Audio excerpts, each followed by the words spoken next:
Well, hello everyone. Welcome to this week's episode of Certified Forgotten. Hey, and did you know this? Have you heard this before? We're your podcast that typically talks about films with 10 or fewer reviews on Rotten Tomatoes.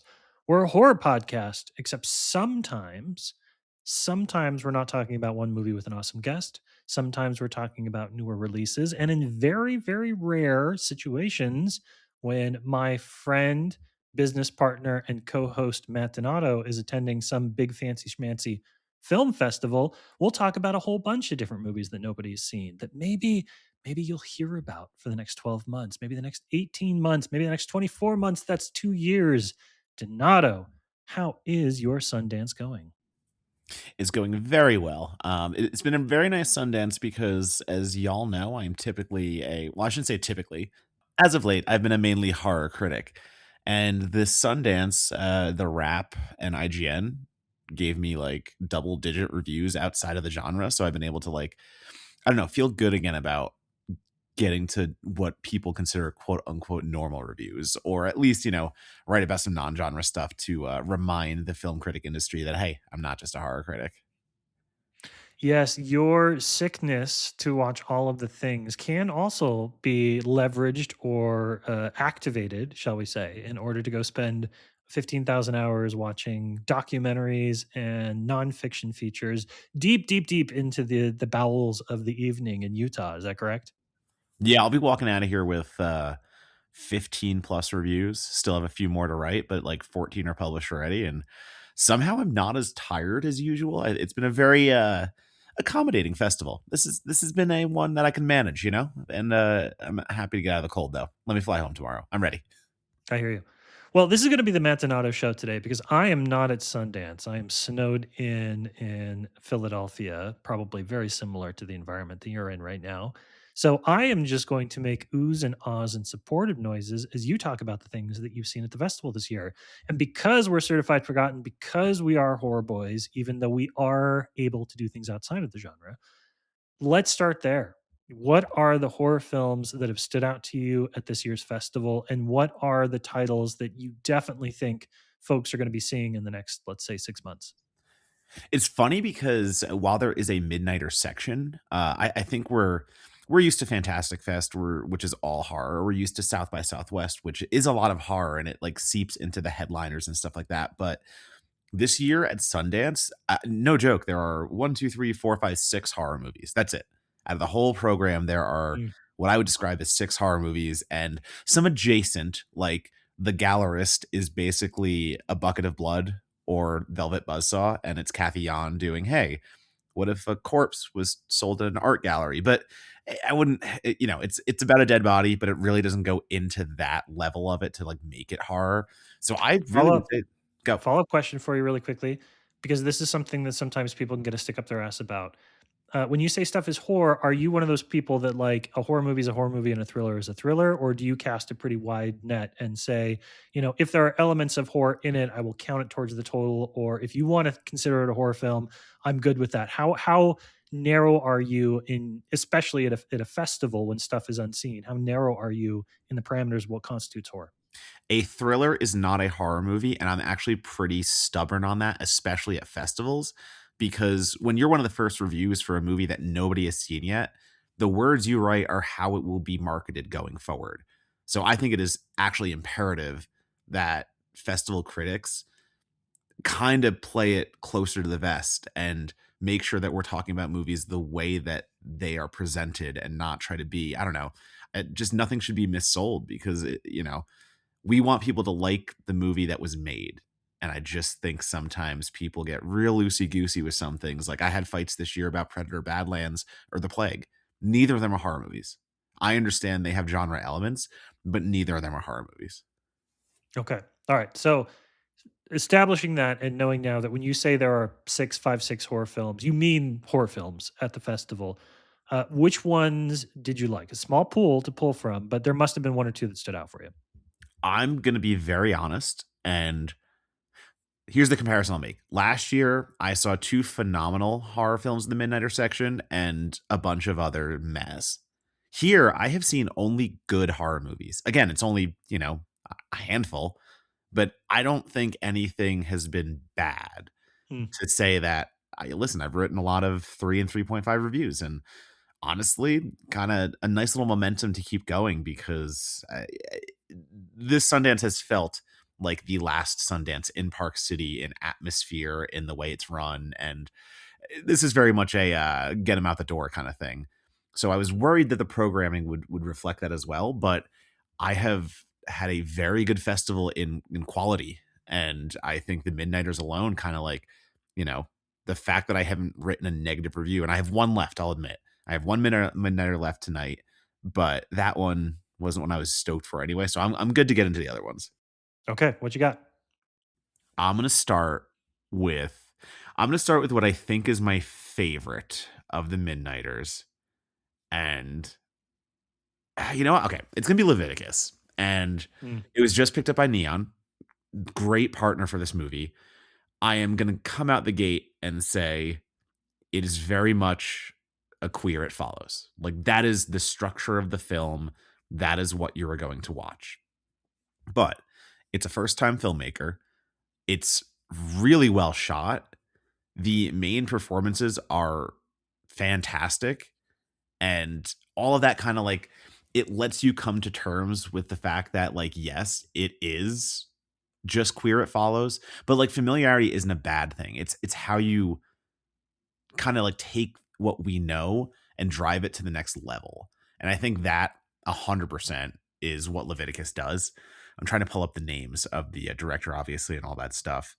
But yeah, so Adrian Chiarella is a young filmmaker up and coming, and holy crap, like when you're this confident and when you're this composed as a filmmaker on your first movie, I'm predicting pretty damn big things, and the cast up and down is phenomenal. So without getting too deep into it, because this is a festival movie, but the way I will sell it is like conversion therapy demon. I don't know if I want to go further. It is a yeah. smart take on trying to be gay in a town that is so religious forward. And it's a very small town, and you can't really hide. So when it's eventually found out, there is this priestly character who comes to your house, performs what looks like an exorcism, and from there, you are essentially chased by a demon that takes the form of the last person you fell in love with.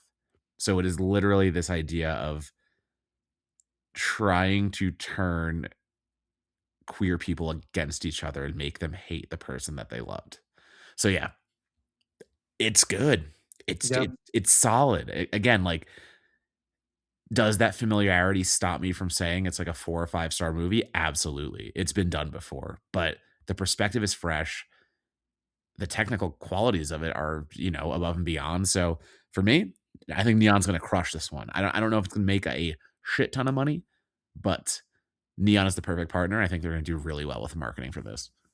Well, and as I always say, horror is jazz, right? They are familiar songs, familiar melodies done in unfamiliar ways. So it sounds like this is it's interesting to me that you compare it to It Follows. It Follows feels like it was just a second ago, right? But it was 10 years ago or more even at this point. So it's nice, I guess, to see that we already have a generation of filmmakers that are being influenced and being thoughtful about what came out in the 2010s. The history of horror feels like short in that moment, and I kind of like that. I like that our horror history is going back within the decade to talk about the stuff that's influenced us. Can I ask about one in particular? Because I am interested in Undertone. That feels like it is an area that's been sort of ripe. There's a well, I can't remember the name of the comic, but Jeremy Hahn, who is a comic book author, is doing a comic book series right now called Murder Podcast, which is about you listen to a podcast and whoever listens to the murder podcast starts killing people, and so it's a very simple play on like our addiction to the genre and the uncomfortable balance we have with true crime. I'm surprised, I think, that I haven't seen podcasts take center stage in more horror films. So this was one that, if I had gone to Sundance this year, it was kind of circled and double underlined on my list of like, oh, I need to see what the buzz is about this movie. Did you ever see Monolith? It played South by and then had a release later. I did not. No. Okay, so Monolith is another podcast-based horror movie, and my take on this genre and my take on Undertone is, well, let me do this.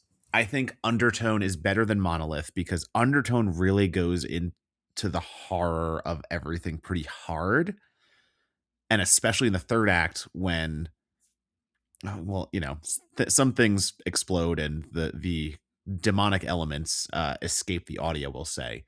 But it's very much an A24 pickup kind of movie, like, it fits Mm, their catalog tremendously well. It's another feature debut, which is very, again, impressive. This is super experimental because it is, as you just said, Monocle, like, the the undertone is the podcast in the movie, and basically, we don't see anyone on screen but Evie, the main character, played by Nina Kiri, and what we see is just her sitting at a table, and when she puts her headphones on, they're noise canceling, so we don't hear anything except what she hears too. So the horror of the movie for so long is just her sitting at a dining room table, and all she hears is Justin, her friend, on the phone call that they record over, and the audio clips that they play. Because like they're this podcast where Justin brings creepy audio clips, and Evie's the skeptic. So he's trying to convince her that these things are real. They go back and forth, blah blah blah. Of course, he brings some cursed audio that is sent from an email address that probably is not real, but in any case, they listen to it and shit starts going crazy. yeah. What works here is how, for a feature filmmaker, you're able to like make audio scary and figure out how to do that. Because there are elements of, obviously there's the easy jump scare kind of stuff where an audio spike happens, Yeah. or there's volume is key in those. But there's also this idea of children's lullabies and like children's songs being played backwards to reveal messages, and a lot of repetition. So it becomes this like almost like horrifying chant when a loop happens and you just hear this over and over again, like lick the blood. Like that stuff is good. Where I struggle with movies like these so far is that so much of this film relies on the audio, and we really don't get like the full haunted house immersion until the final conflict or Mm, climax, whatever you want to call it. So for me, it's good. It's impressive. It's a nifty take, and again, like a nifty experiment on how fear can translate through senses. But there is so much of just listening to them until we get to that final portion. And like we've talked about this, Saint Maud, movies like that. yeah. I am a pace stickler, and I needed more cut in between to get me to that climax versus a whole lot of sitting there and just being behind the scenes on a podcast and again having good atmosphere and stuff like that. Like this is a filmmaker who like uh, it- huge future, obviously, and I wanted to like this more, but I'm going back to my pace complaints and just saying it's good. Like it's decent. It's a good little twist on what we know, and we're basically doing haunted house as a audio transference, but I needed more. I needed more in between to get me there. All right, so two things. One, the your complaints have pretty much solidified that I'm going to love it because you are the thing that you are most annoyed about this movie is the thing that I want most from a movie, which is delayed gratification. So, hooray for me. Thank you. I think Undertone and I are going to be best friends.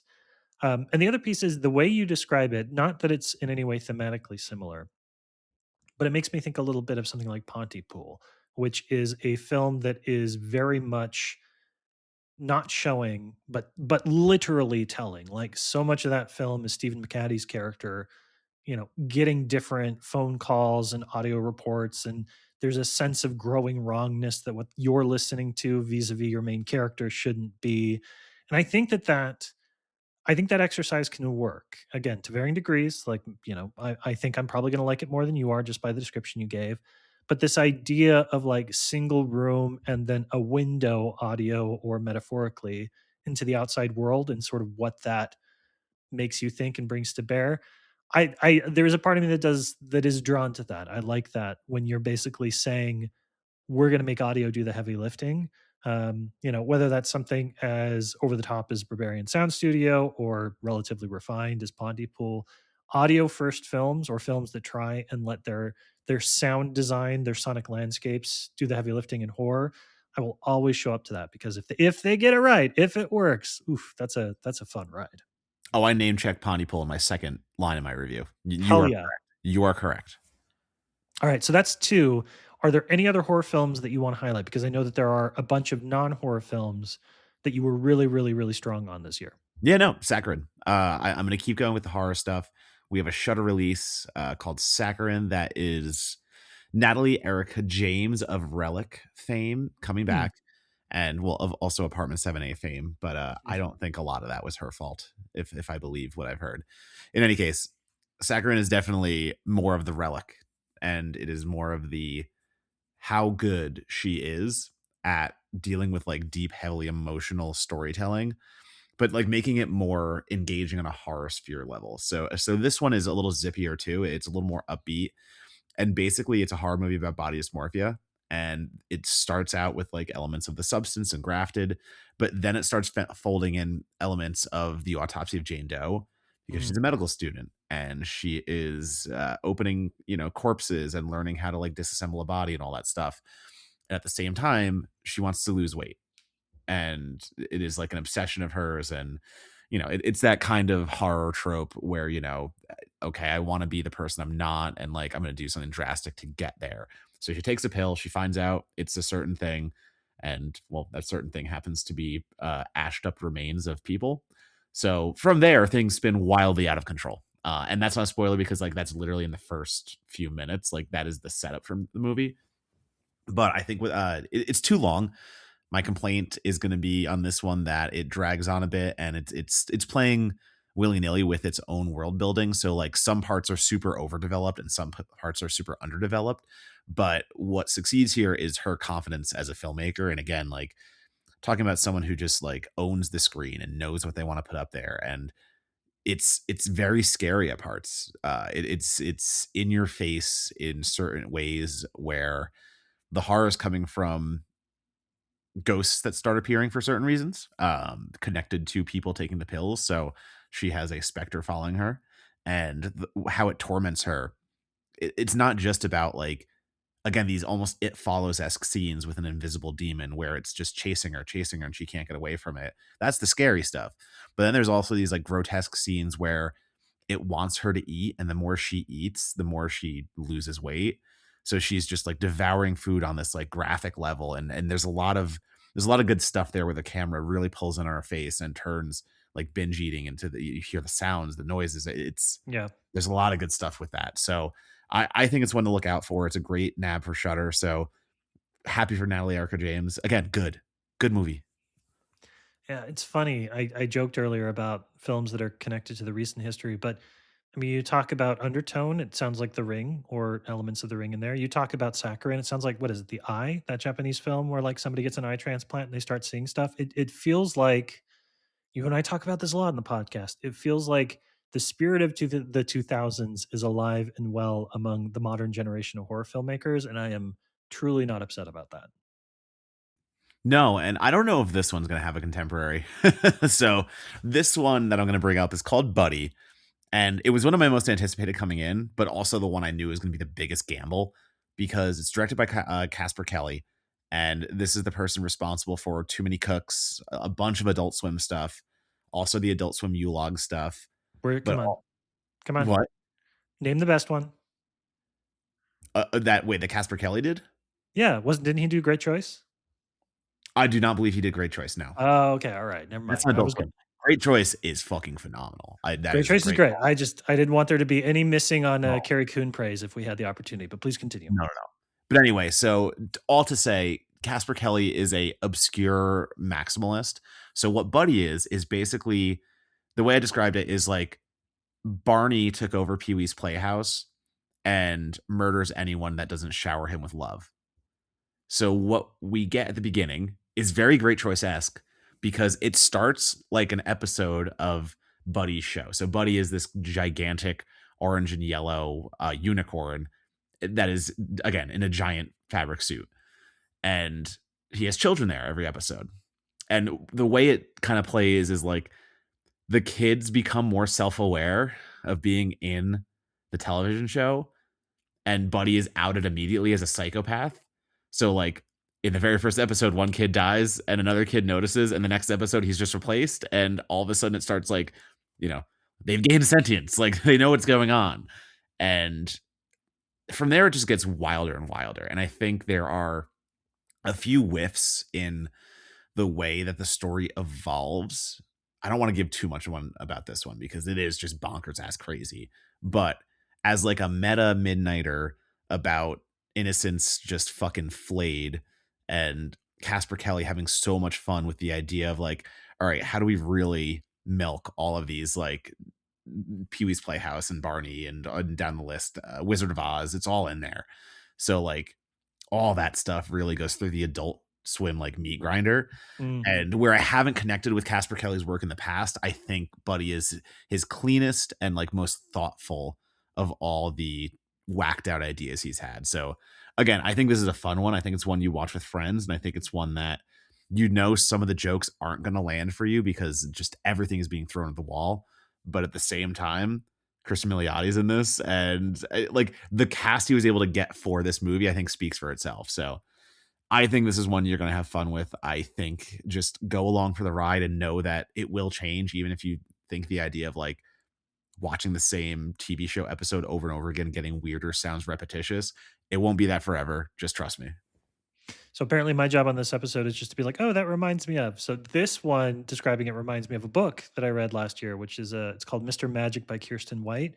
Very different in tone. It's not Adult Swimmy, but it's about a group of young adults who come together because they're encouraged to do a reunion from a children's show that they were on, but they don't really remember what happened in the children's show. They like one of them disappeared, and there was Mr. Magic, who was the host, who like they think dragged them into a parallel universe, but they don't really remember that until they do. So this idea of a children's show as a liminal space, I'm primed for that. I just read a book about that I really like, so I think I'm actually probably going to be on this one too. You're closer than you think. Oh, excellent. Okay, great. There's your pairing. Read Mr. Magic by Kirsten White, and then when Buddy's in theaters in a couple of months or whenever it hits, go see that too. So, okay, cool. What else you got? Last one I'll do really quickly because like it was my least favorite so far, but still one that I think is it's worth a shout out. It's called Mum, I'm Alien Pregnant, and Mm. it's from a duo named Thunderlips that or they go by Thunderlips now, and it is my comparison points to this are well, I think it's pretty much just Snatchers, and which I really loved at the South by, and it's about a girl gets pregnant and births an alien baby, and everything goes chaos. So that is very much like what's on the tin is this. It's very mumblecore. It's very low budget body horror, but what's there is really engaging. Because I don't know if people have seen well, no, if you've seen Touch Me in the festival circuit, you'll know why I'm comparing it to it in a little bit. But like it might be heavily conversational, and I think that does detract from some of the fun of the movie. The banter's good, the characters are fun, there's fucked up genitalia, it is a gonzo mumblecore kind of take on an alien pregnancy and the girl who doesn't want it. And like there are meaningful conversations about, unwanted pregnancies and what to do with them and stuff like that, and like how people handle that. Also like men just fucking off, and like the guy just being a total like nitwit, and the humor that comes from there. So I think it handles all that nicely enough where like you can laugh at this movie. There's plenty to Mm. laugh at. And the practical that is here, I love when like low budget horror movies have fun with practical the whole time, and it doesn't have to look great, but it's in front of you, and it's rubbery and it's gooey and it's fun. So I'm gonna give the shout out for that. Again, when it comes out, if it hits a streamer, like absolutely watch it. Like I'm not saying go out of your way, but I think Mama Alien Pregnant will have a little life in the small canon of pregnancy horror. Well, and producers, if you're listening, you absolutely can use Donato's quote, a gonzo mumblecore alien pregnancy film. I think that should be right there on the tin. Just make sure you put Certified Forgotten and not Matt Donato. He's gotten enough name drops and I movie think stuff. Sorry, it's for the site, brother. We need to do it for the site. but I think it's already my Daily Dead review. Sorry. All right, fair enough. Can you talk a little bit? Is it Josephine? Because that is you've been on social media. You have not stopped talking about how that is the standout of the festival, and it's not available right now, unfortunately. But Sam Adams, who's one of the culture critics for Slate, was talking about the online Sundance subscription service that you can do through the end of this weekend, through the end of Sunday. That would be Sunday, February 1st, 2026. You can sign up to watch one or multiple of the movies that they still have available that aren't sold out. Some folks got to see it this way. This is one of the films that was available in the screening room open to the public for a set amount of time. And to hear you say it, those of us that didn't immediately sign up and try and watch it online are really, really missing out. Yeah, I mean, Josephine is by and far the best thing I've seen in this festival. The only thing that's come close is honestly an ESPN 30 for 30 doc on Billie Jean King. That is easily my second. But Josephine, when you have a chance to see it, comes with a massive trigger warning. It is about an 8-year-old girl who witnesses a violent rape, and the scene plays out. Like it plays out in full. So if that is not something you want to see, unfortunately, that is shown in Josephine. And like, absolutely, if that's not for you, that's not for you. If you're able to stomach that and you're able to continue watching the movie, I mean, this is from the director or writer director of Soft and Quiet. If you saw that a few years ago, and that alone, like it it goes places, and it is very fearless, and it's not afraid to tackle subjects head on. And that is Josephine, because what unfolds is basically the idea that no one else can pin the rapist but Josephine, a small child, and the ripple effects of a father played by Channing Tatum, who is so just he's the bullheaded one, he's the macho one. So he is just, yes, we're bringing this guy to justice. Josephine's going to do this. Josephine's going to go along with it. And then Gemma Chan is like, the motherly kind of, we need to protect our daughter. This is horrible. She shouldn't have to deal with this. And it's all from Josephine's perspective. And like Mhm. that is it's gut wrenching. It's gutty at the same time. And the actress playing Josephine is just so tremendously like childlike, because again, like it is a fucking 8-year-old, and like what she is forced to go through in dialogue and all this stuff. It is something that I have never seen before, and watching it, you just know how special it is. And just alone using Josephine to cut through the bullshit of bureaucracy and like take down our fucking establishment of a judicial system that does nothing for like the right people. It's so good, because again, like you're using an 8-year-old who has no filter and is just full bluntness to be like, oh, the bad man goes away forever, right? And then like a detective has to look at her and be like, well, no, he'll only get 3 to 8 years. And then she's like counting on her fingers and goes, so he'll be out when I'm 14. And like it's fucking crazy. Like, so yeah, Yeah. I yeah. Not an easy watch, but you're not alone. I've seen many people speak about that film in pretty rarefied air so far. So, all right, that is the horror selections. That is your favorite film from Sundance. Any last titles that you want to throw out there or give a little bit of love to before we wrap? I will be very quick, and I will say there are two titles that are streaming. So if you want to pay for a single ticket and you want to hop on the Sundance streaming app and actually watch something, one is called The Incomer. It's delightful. It's very light. It's a Scottish comedy about Gail Rankin's character lives on an island and does not want to go to the mainland, and Donald Gleason is a land snatching official, and he goes to the island and says, "Hey, we're going to relocate you. Don't worry about it. You're coming to the mainland." So she knocks him unconscious with a rock, and thus begins their unlikely bonding session. And it is very nice. It's very sweet. It's very Scottish. I recommend that. The other one is Union County, and it is a much heavier film. It is Will Poulter playing a recovering addict. And what is really interesting about it is that the writer director Adam Meeks, he went back to his hometown in Ohio, and they have a court appointed drug program. And he filmed, with collaboration and participation, obviously granted, the actual meetings. And like the entire film basically uses all the actual people in the program except for Will Poulter and like three other characters. So you are watching real people telling about their vulnerabilities and like their struggles and all this stuff. And then like Will Poulter will just go up and like play his character doing that.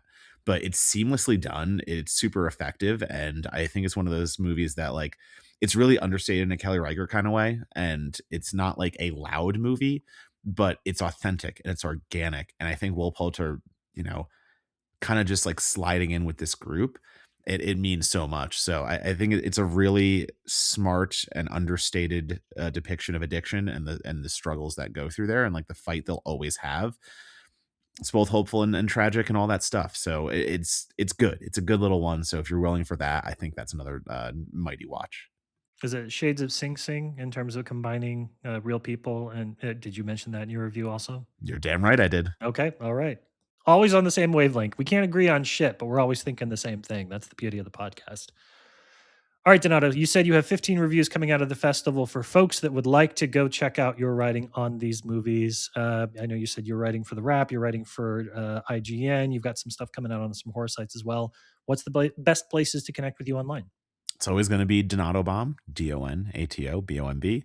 And the main ones are Blue Sky, Instagram, and Letterboxd. And like Matt said, I most of my reviews are out already. All mine are done for The Wrap and they're published. I'm just waiting on like one or two for IGN and one more for Daily Dead. So go ahead, go read, go see what I loved, go see what I liked, and you can always go to my Rotten Tomatoes and see the list there too. So I don't know, I did a lot of work. Why don't you go read it? You know what? Go read Mantonato's reviews because I can't, because I typically don't read reviews coming out of a film festival until I've had a chance to watch the stuff myself. So I'm not going to read anything Mantonato wrote this year until probably 2027 when I'm actually watching some of these movies. So go support my boy because I can't slash won't. But if I ever write anything about these festival films or any others, you can follow me on Blue Sky. It's Monocle and the Blue Sky Characters, which would be a fun name for a band. You can also go to certifiedforgotten.com. I would encourage you to go specifically to certifiedforgotten.com/newsletter and sign up for the site's weekly newsletter. We missed an issue last week because of travel and storms and a bunch of other things, but we'll be back with a new newsletter today/Friday, depending on when you're listening to this. We will bring you the best of our sites, past and present, right to your inbox, and it doesn't cost a goddamn thing. So go to certifiedforgotten.com/newsletter, sign up today, follow us on social media. You will be glad that you did.